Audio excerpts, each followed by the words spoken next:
आनंद की जय श्रीरामपुर नामयज्ञ उत्सव कमिटी की जय जय श्री राधे राधे राधे राधे राधे राधे राधे। आज मधुमय श्रीधाम वृंदावने भगवान श्री गोविंद यामा মা যশোমতীর আদরের দুলাল আদরের দুলাল আজ মা যশোমতী আদরের দুলাল গোপালকে কোলে নিয়ে নখীর স্বর্ণবনী সেবা দিচ্ছে। আর গোপাল সুন্দর ক্ষীর স্বর্ণবনী সেবা করতে করতে মাকে বলছে, ও মা, ভালো করে আমায় সাজাইয়ে দাও, আমি রাখাল সনে গোচারণে যাব। আরে বসিয়া মা মায়ের কোলে গোপাল ননি খেতে খেতে বলে, আর বসিয়া মা মায়ের কোলে গোপাল ননি খেতে খেতে বলে, বলি মা গো আমি চড়াবো বাছুরি, আর মাগো আমি চড়াবো বাছুরি, আমায় ভালো করে সাজায়ে দাও, আমায় ভালো করে সাজায়ে দাও, আমায় ভালো করে সাজায়ে দাও, আমি রাখাল সনে উঠে যাব মা, ভালো করে আমায় সাজায়ে দাও। আমি রাখাল সনে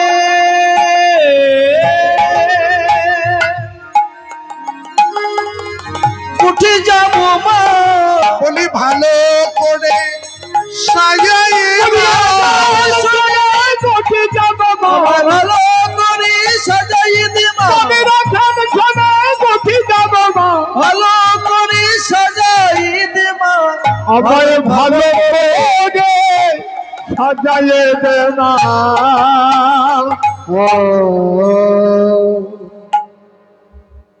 মা নন্দরানী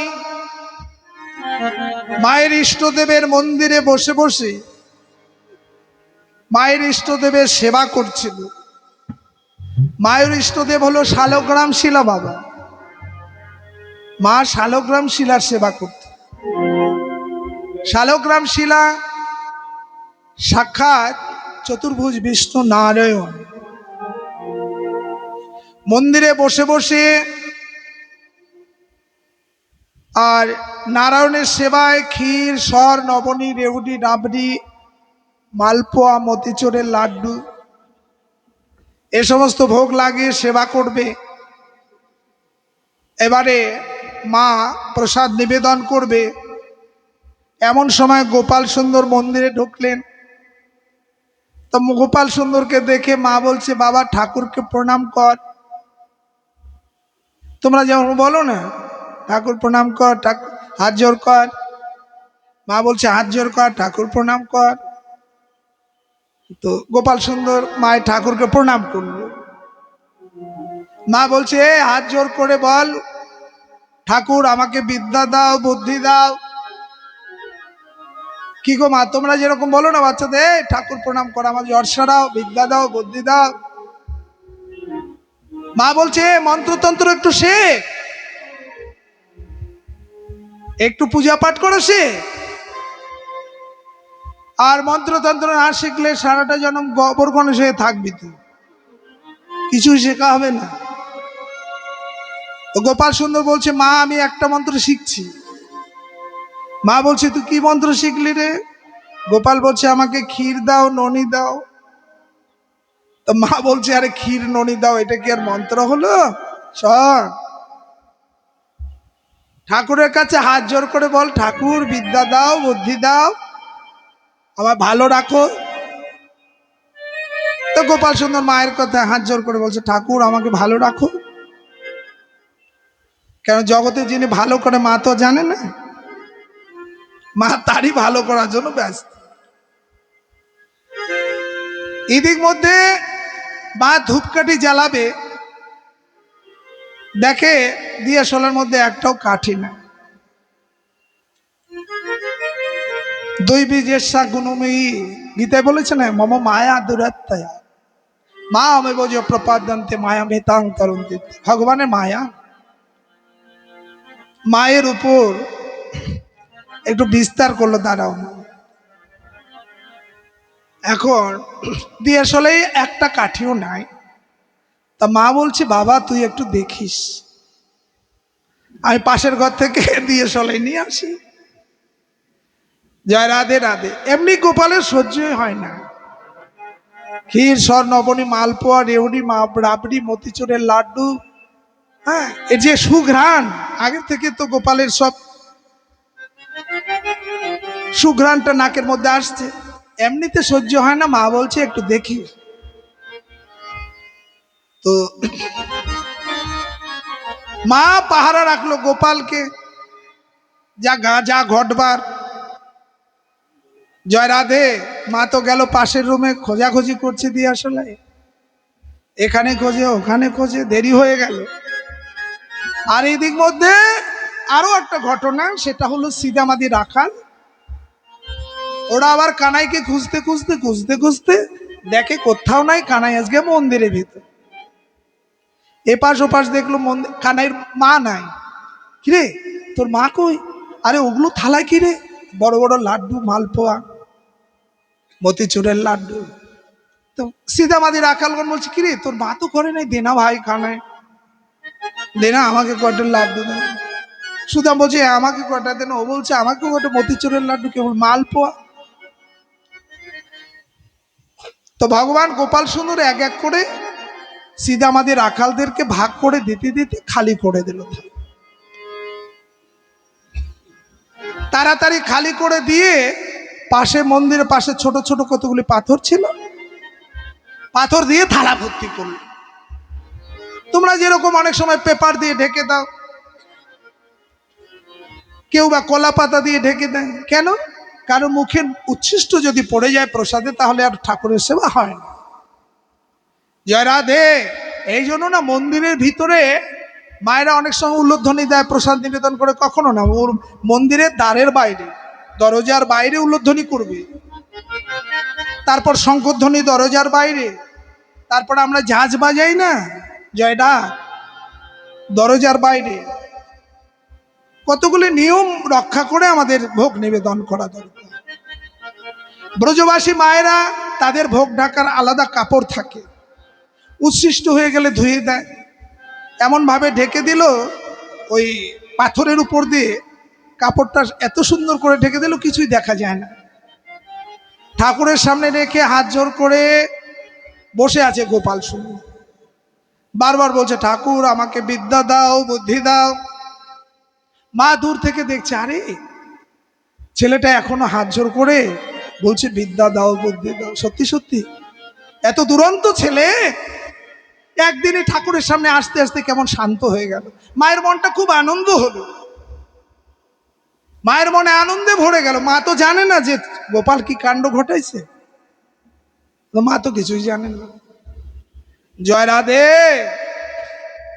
মা দূর থেকে দেখছে, মিটি মিটি হাসছে, বাহ ভালো। আস্তে আস্তে মা বসলো, পূজায় বসলো, পূজা পাঠ ধূপকাঠি জ্বালালো, মন্ত্রতন্ত্র সব সারলো। ঠাকুরের আরতি আদি সেরে নৈবেদ্য নিবেদন করার পর তারপর এবারে সব সারা হলো। আর গোপালের তো ধ্যানেই খোলে না, চোখ বন্ধ করে আছে, বুদ্ধা দাও, বুদ্ধি দাও। আর এদিক মধ্যে মা যখন পূজা সেরে নৈবেদ্যের থালা নিয়ে যখন যাবে, তখনই দেখলো নৈবেদ্যের থালার যে ওজন, কেননা বাবা ক্ষীরসর নবনী রেউড়ি রাবড়ির এক ওজন,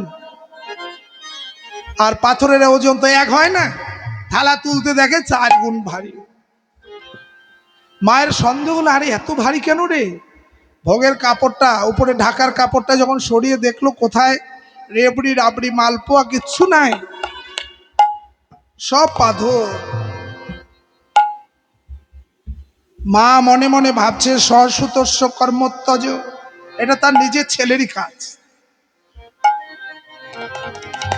মা বলছে গোপাল তুই শেষে এই কাজ করলি, ঠাকুরের নৈবেদ্য ঠাকুরকে নিবেদন করার আগে তুই সব খেয়ে নিলি, ছি ছি ছি ছি ছি, এটা কি করলি তুই বাবা? গোপাল বলছে মা আমি খাই নাই, আমি খাই নাই মা। গোপাল মা বলছে আরে খাসনি মানে? আরে যদি খাওয়ার এত লোভ হয়েছে তুই আমাকে বল, ঠাকুরের নৈবেদ্য তুই ঠাকুরকে নিবেদন করার আগে খেয়ে নিলি। গোপাল বলছে খাই নাই। আর খাওয়ার প্রতি যদি কারোর লোভ হয় বাবা, জয় রাধে, ওই সম্বন্ধে নাকি ভাজতা পিসির বাড়িতে গেছিল বাবা, জয় রাধে রাধে, মানে সম্বন্ধে গ্রামের ভাজতা পিসির বাড়িতে গেছিল, মনে মনে ভাবছে পিসির বাড়িতে ভাত সেবা করে অন্ন সেবা করে তারপর যাব। তো পিসি খুব কৃপণ ছিল, আগেকার দিনে অভাবও কিরকম। তো পিসি কি করলো জানেন, গ্রামের সম্পর্কে ভাজতা তো আর একটু হলে রান্না হয়ে যায়, খেতে বলছে না, বলে যে চিড়া চিড়া দিল, শুকনা চিড়া মুড়ি কিছু দিল, বলে শুকনা চিড়ি মুড়ি খেয়ে যাবে। এখন শুকনা চিড়া মুড়ি দিল, শুকনা চিড়া খায়। তো ছেলেটা মনে মনে ভাবে, মনে মনে ভাবছি পিসির বাড়ি ভাত খেয়ে যাব, তো পিসি এখন চিড়া খেয়ে যেতে বলছে, ঠিক আছে। তখন চিড়া খায় আর মনে মনে চিন্তা করে। এদিকে ওদিকে দেখতে দেখতে বাবা রান্নাঘরের উপর দেখলো, আগেকার দিনে রান্নাঘরের মধ্যে রশি দিয়ে শিকা তৈরি করতো, শিকার মধ্যে দই রাখতো, দইয়ের হাঁড়ি, দুধের হাঁড়ি।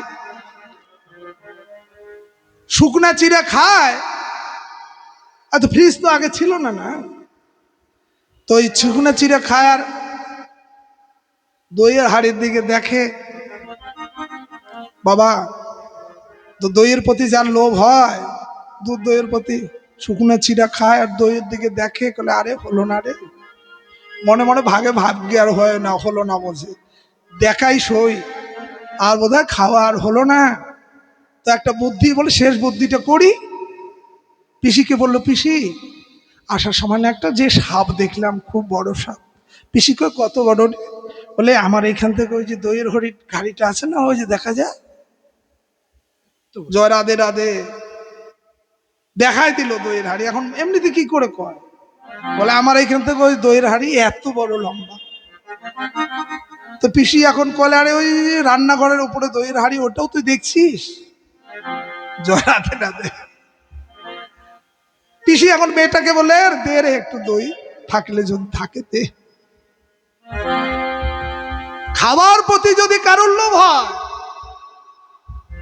দুইটা ছেলে দুটো ভাই কিশোর বয়সে, পকেটে পয়সা নাই কিন্তু খাবার প্রতি লোভ হয়েছে, পাশ দিয়ে যায় বাজার, পাশ দিয়ে যায় গরম জিলাপি, খাবার খুব লোভ হলো। তো বড়টা গিয়ে বলছে দাদা 250 জিলাপি কত? পকেটে কিন্তু পয়সা নাই। 250 জিলাপির দাম করলো বলে যে 20 টাকা বা 20 টাকা যাই হোক, দেন 250। বড়টা নিয়ে খাওয়া শুরু করলো। ছোটটা ভাবে আমার পকেটেও পয়সা নেই, দাদার পকেটেও পয়সা নেই, কি করে খায়? ছোটটা গিয়ে বলছে দাদা আমাকেও 250 দিন। ও নিয়ে খাওয়া শুরু করলো। বড়টার আগে খাওয়া হলো, দোকান থেকে বের হয়ে যায়, দোকানদার বলছে কিরে পয়সা দে। ও তো আদৌ পয়সা ছিল না, ও একটা বুদ্ধি করলো, কেন দাদা এর মধ্যে ভুলে গেলেন সব? কেন মিষ্টি জিলিপিটা নেওয়ার সময় আমি যে 20 টাকার নোট একটা দিলাম। দোকানদার বলছে এই সকালবেলা মিথ্যে বলিস না, পয়সা দিয়ে যা, কই তুই 20 টাকার নোট দিবি? বলে না দাদা আমি 20 টাকার নোট দিচ্ছি। দোকানদার বলছে এর পয়সা দিয়ে যা, বলে না আমি দিছি। 1-2 করতে তো লোকজন আসা শুরু হলো, বেশ কথা কাটাকাটি শুরু হলো। এ বলছে না তুই দিস নাই, ও বলছে না দাদা দিছি। কেউ বা মিষ্টি খাবে, কেউ বা চা খাবে, পুরি পরোটা খাবে, লোকজন ভিড়। এদিকে তর্কাতর্কি ঝগড়াঝাটি শুরু হয়ে গেল, কথা কাটাকাটি। সকালবেলা দুইজনের মধ্যে কথা কাটাকাটি জোরে যখন শুরু হলো, এদিকের মধ্যে ছোটটা আবার ছোটটা আবার বলছে, ও দাদা দেখেন আবার দুইজনে ঝগড়া করতে করতে আমারটা আবার ভুলে না যান। একটা তো ভুলে গেছিলেন, একটা তো মনে নেই, এখন আমারটা আবার ভুলে না যান। বলে আরে তোরটা কি ভুল করে? বলে আমি যে 20 টাকা দিয়েছি ওটা মনে আছে?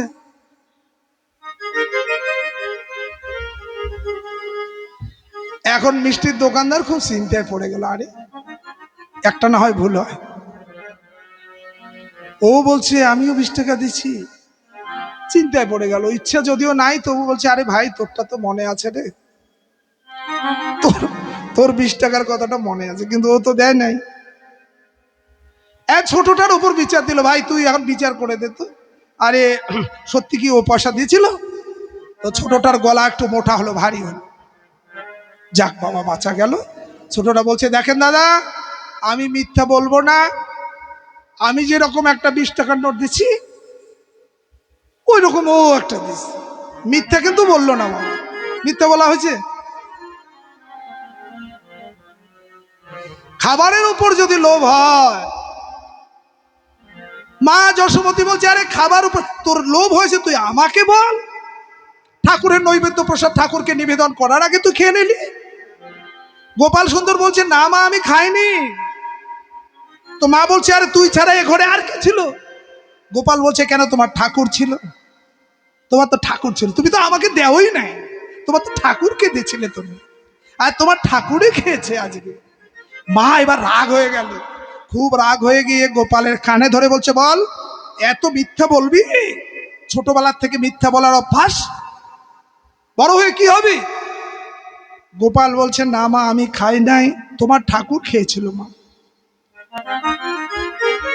মা যশোমতী বলছে, আরে আমি মনে মনে ভাবছি আমি প্রতিদিন ঠাকুরকে দেই, ঠাকুর তো একদিনও খায় না। কে গো বাবা, ঠাকুর খায়? আর ঠাকুর যদি, এই মা সত্যি সত্যি ঠাকুর যদি ভালো ভালো জিনিস সব খেয়ে নিত, আমার তো মনে হয় কোনো বাবাজি মাতাজিরা যত বড় ভক্ত হোক ঠাকুরের সামনে একটাও ভালো জিনিস দিত না। দিত কি? ঠাকুর কি করে খায়, কি করে সেবা করে ঠাকুর? বলে ঠাকুর ভক্ত বদনে সেবা করে, ভক্তরা যদি সেবা করে তাহলে ঠাকুরের সেবা হয়। গোপাল বলছে, মা তোমার ঠাকুর খেয়েছে। সত্যি বলেছে গোপাল। বলি কেন? আজকে সিদামাদি রাখালরা, কৃষ্ণ ভক্তরা, ওরাও খেয়েছিল, যার জন্য আজকে গোপাল সুন্দর নিজে বলেছে তোমার ঠাকুর খেয়েছিল। গোপালের গিয়ে কানে ধরে যখন শাসন করলো, জয়রাধে। আর এদিকে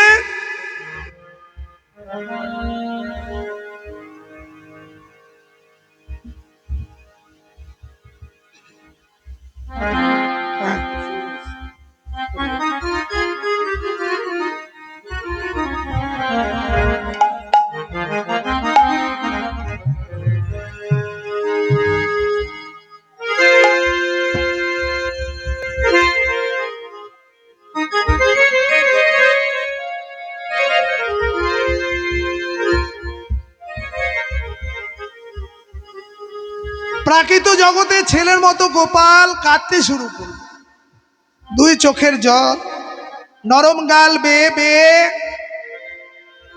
গোপালের নয়ন জল যখন মাটিতে পড়বে, আর মায়ের ঠাকুর শালগ্রাম শিলার মাঝে আর থাকতে পারলো না।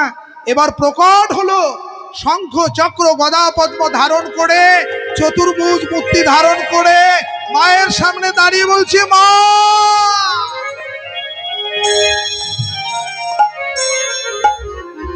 তোমার গোপাল খায়নি মা, আমি খেয়েছিলাম সব। কত লীলা করছে, বাল্য লীলা। জয়রাধে। এদিকে সমস্ত রাখাল একত্রিত হয়ে শ্রীদাম সুবলকে বলছে, সুবলে রে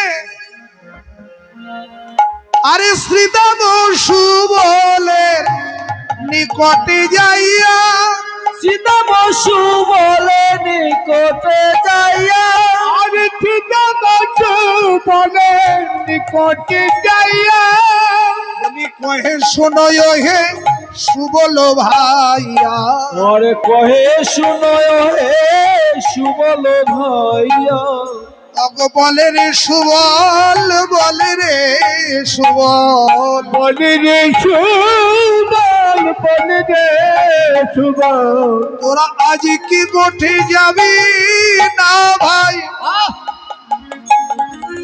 বলি গগনে বেলা অধীর হলো, কোঠে যাবি না ভাই, গগনে বেলায় অধিক হলো, আজ কি কোঠে যাবি না ভাই, গগনে বেলায় অধিক হলো, বলি বলে রে সুবল, বলে রে সুবল, দিন